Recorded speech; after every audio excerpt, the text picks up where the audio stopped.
Yaman bölüyorum ama Selim'i bulduk. Şimdi ofiste. Ne yapalım?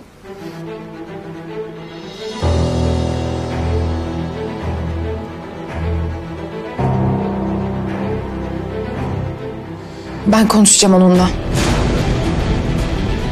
Yüzleşeceğim. Cezasını ben vereceğim. Sen... Hiç değilse benim için bu kadarını yapabilirsin değil mi?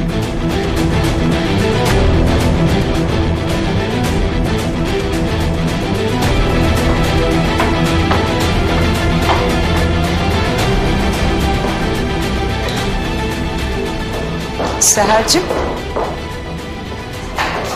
Yaman ne oluyor?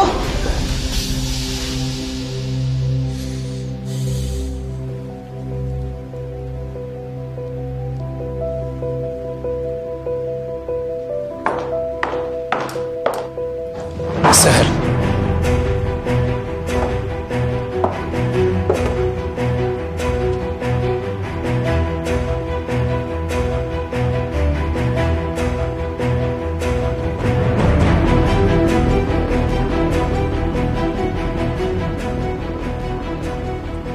Sen benim dostumdun. Çocukluk arkadaşım. Birlikte oyun oynadığım, ekmeğimi böldüğüm. Seher, bak her şeyi anlatacağım sana. Lütfen konuşmama izin ver. Nasıl yapabildin bana bunu ha? Nasıl yapabildin? Hangi ara karardı bu kadar kalbin?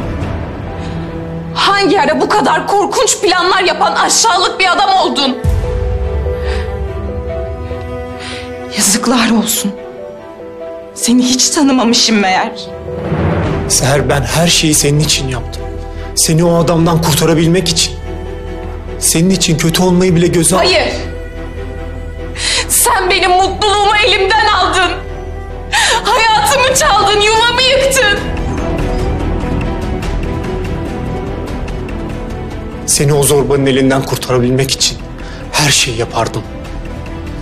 Ve yaptım da. Pişman da değilim. Senin için Seher, seni sevdiğim için. Sus! Tek kelime bile etme bir daha. Bir daha ne sesini duymak ne de yüzünü görmek istiyorum.